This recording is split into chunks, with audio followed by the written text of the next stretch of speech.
Hey, what is going on, everybody? Boilon here, back for another video here on Raid Shadow Legends. And in today's video, we're talking about the thing that my cam box is actually hiding. And that is that I've managed to get Arbiter unlocked. I am super excited because I have managed to do this in under 90 days, despite people around me telling me that I wasn't able to do it and that it was going to be very challenging. And it kind of was, and maybe I got kind of lucky on certain aspects of that. We're going to go over that, especially what was a little bit tougher.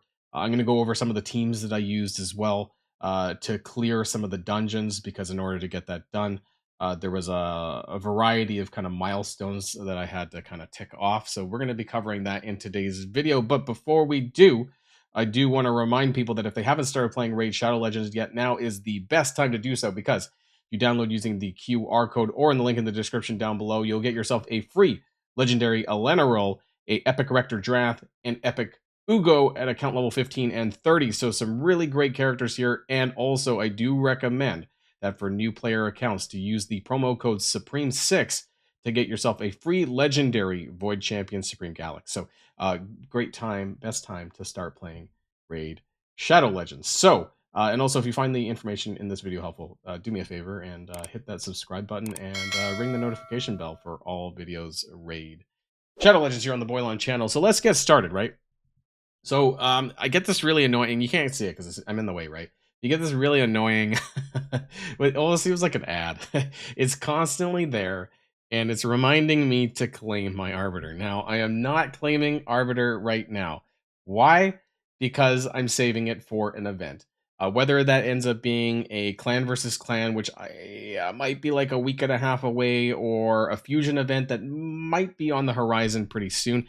Usually you get some bonus. I'm going to try not to accidentally click that. You normally get a lot of bonus points for summoning a legendary character. And just to show you guys where I'm at, so I actually got this yesterday. So as far as my login calendar, just to prove it, I did get this on day 77. So I delayed a day by doing this video, but I just wanted to share with you guys that I did actually clear this on day 77. So this was pretty nice. A lot of people said that, it's not surprising to take as much as 5 months to unlock Arbiter, but I did manage. I wanted to push myself to unlock in 90 days. And how did I manage to do that? Well, let's just say there was a lot of arena grinding.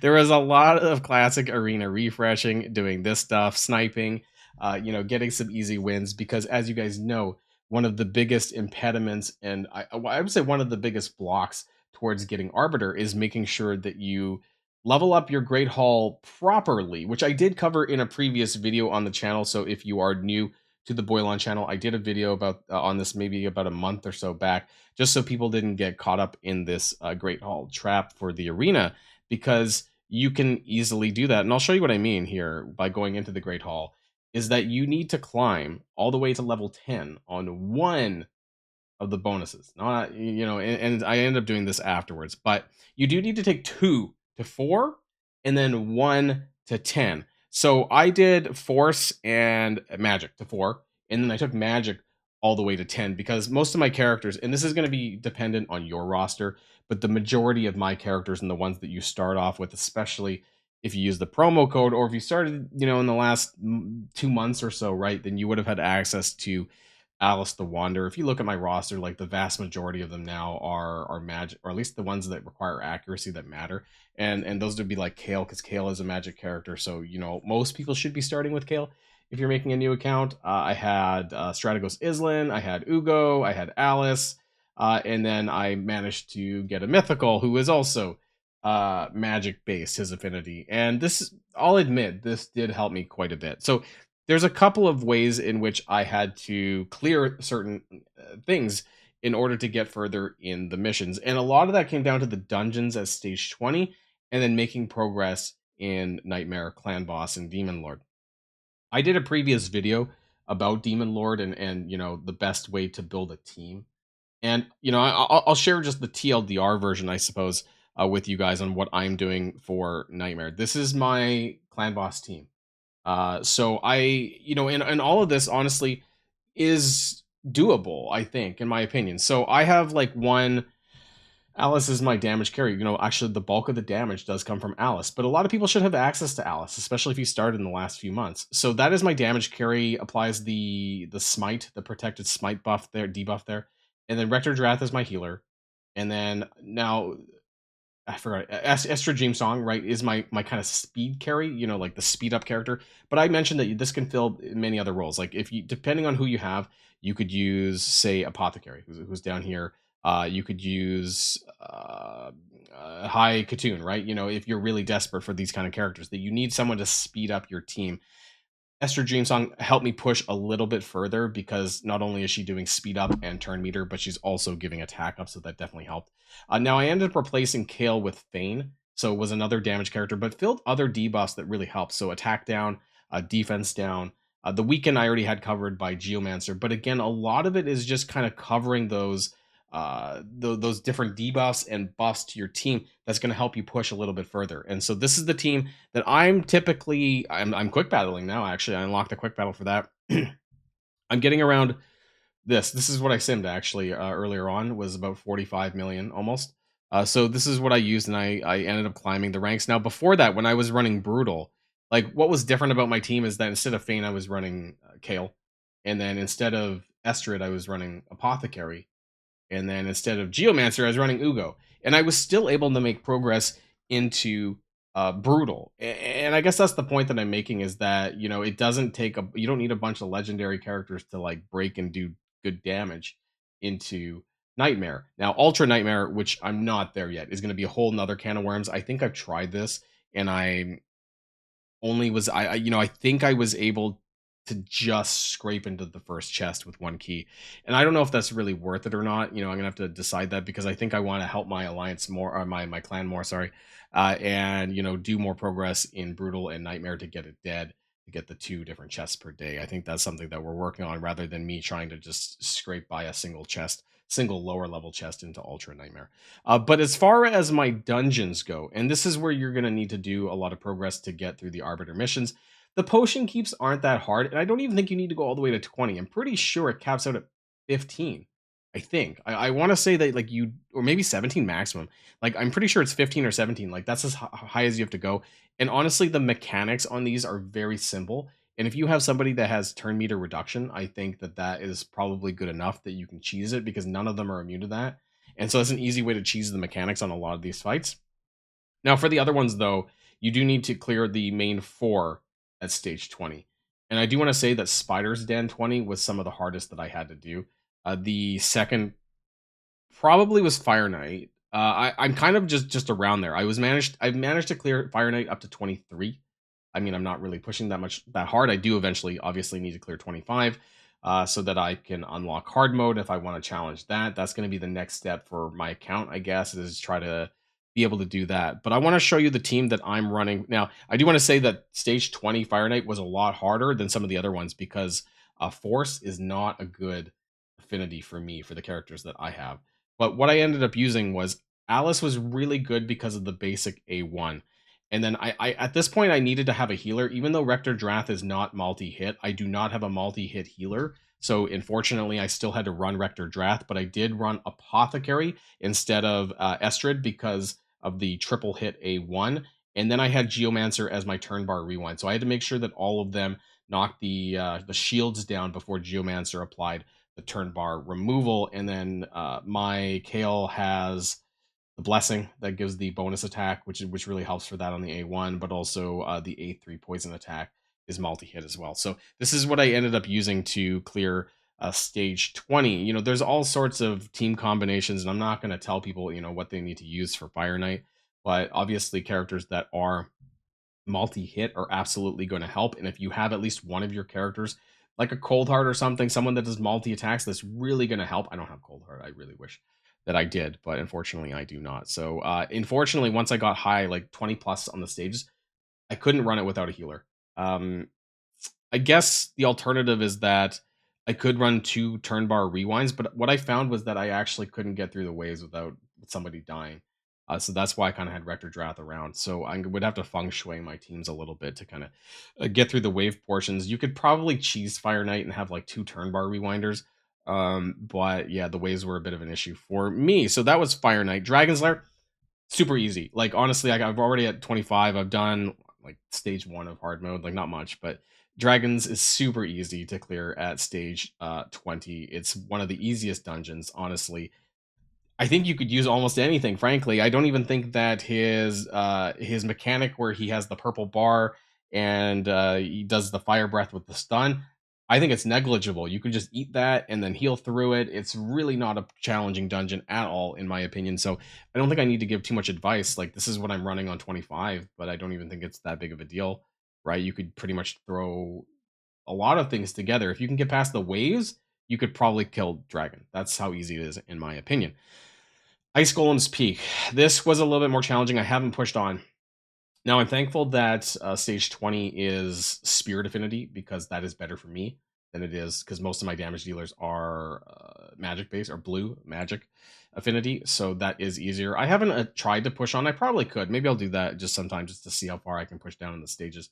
But stage 20, what was different here is that I'm using more of a survivability build. So I am using Alice to do damage, and the smite debuff is quite helpful. But besides that, I'm using a lot of healing. I got Con Branchbreaker, so that was super lucky. But I would replace this slot with more defensive buffs. Somebody that has defense up for the team, any ally protection, shields, that kind of thing. So that's why Con is really good here because he does give shields, which is really nice. And then I am using Estra Dreamsong for slow. So if you have a character that can slow, that's even better. And then I could have used Geomancer in this slot, but a turn bar rewinder is also very helpful to do as well. So if you can get a slow, get some turn bar rewind on the Ice Golem and just take it slow. You know, you want to kill the enemies off. You want to make sure that you're not taking so much damage because Ice Golem has this problem where if you push him too fast, he's going to slam you over and over again and you're going to take a lot of damage. And if you can't take that, you know, you need some defensive buffs, you need some healing, right? So it's a bit of a slow burn on Ice Golem, but you're gonna have to build your team accordingly. And that's how I do it for me, anyways, is that I'm kind of that slow burn approach. I'm healing back up, you know, probably having to kill through the minions again. What I do like about Khan though is that he does on his A1, if I land a kill on the minions, then they don't revive. So that's helpful, but it's not happening all the time on auto. So there you go. Now, as far as Spider's Den, this is one of the hardest ones that I had to get through. This was the last one that I cleared. I do not have a lot of good champions for Spider. And what I'm going to say here is probably not replicatable necessarily. So what I've done is I have 5 characters, all of the magic affinity. What that does is that it means that the spiderlings are going to target the character with the lowest HP. I'm pretty sure that's the mechanic because if they're all the same affinity, then what happens is that they take the person with the lowest HP. And what I managed to do is that for Island, because the way that his kit works is that when he takes damage, based on his defense, he heals himself and also the team sometimes as well. So he's got lower HP than everybody else, but his defense is very high. So what's happening is that he's taking the hits from the spiderlings, but he's actually healing himself back up as a result. So you kind of, I think anyways, you need to kind of feng shui your roster so that you can have the spiderlings target a very specific character that you're looking to do. Otherwise, they want to run rampant, and even my Alice doesn't have enough AoE to constantly, you know, take down the spiderlings. So it ends up being that Island's tanking all of the spiderlings while I just kind of slow kill the boss. Now I have my Commodus Darkfire right there, or whatever his name is, Commodus Dark Smile, and he's turn bar rewinding the spider, you know, and I also do have a slow that's being put out by Island. So if you don't have him, having somebody else that has turn bar rewind is going to be pretty helpful. The other way that you can set this up is by using 5 void characters potentially as well to trigger the exact same thing by having the same affinity or trying to have all 5 of them the same affinity. If you're running a character that is weak to spirit, in this case, like force, that I believe is also going to trigger the spiderlings as well. So if you have any force characters, I think that's automatically going to get the spiderlings to target them, which could be a good or a bad thing. But for the characters that I have in the force category, I didn't really want them to get targeted. My Rector Drath, even my Geomancer was of the force category, which made it very hard for me to do that because that's why he's not in here. Because then the spiderlings were going to automatically attack him and I couldn't do anything to protect him. So that's why I used this setup here. But I will admit that Spider's Den 20 is the hardest dungeon to clear, in my opinion. But a lot of this is dependent on your roster and what you have available to you. A really great resource as well is the Hell Hades website. If you guys haven't heard of it or if you haven't used it, really great information about how to build teams, and it can even look at your teams that you have actually if you use the tool, the Hell Hades tool, and they can kind of customize teams for you based on what you have available to you. So those are the main ways in which you're going to progress and unlock Arbiter. These are the major hurdles. You have the Great Hall, you have these 4 dungeons. The keep's not really that big of a deal, and then you have Clan Boss. So Demon Lord breaking through into Nightmare. That's what's going to get you Arbiter. I managed to. Some of this is lucky, right? Maybe I landed the right pulls, I suppose, on some of my shards that allowed me to clear some of this content. But at the end of the day, I managed to get Arbiter within 77 days, and I'm really happy because as soon as I'm able to claim this, I can then move on to, try to do some of these on the Romantu and Marius missions, which I know is going to be a total pain in the ass, but I look forward to it anyway. So that's the end of the video. But before I go, I do want to remind people once again that if you haven't started playing Raid yet, now is the best time because you're going to get a free legendary Eleanor when you finish the tutorial, and 2 epics, Rector Drath and Ugo at level 15 and 30, which are absolutely amazing, and Supreme Gallic for new players by putting in the promo code Supreme6 into your game when you start your account. So 4 really great champions to start off your game here in Raid Shadow Legends. That's going to be the end of the video, everyone, and I'll see you guys on the next one. And if you like this video, make sure you hit that subscribe button if you haven't already, and you'll be greatly helping out the channel. Have a great day, and I'll see you guys on the next one.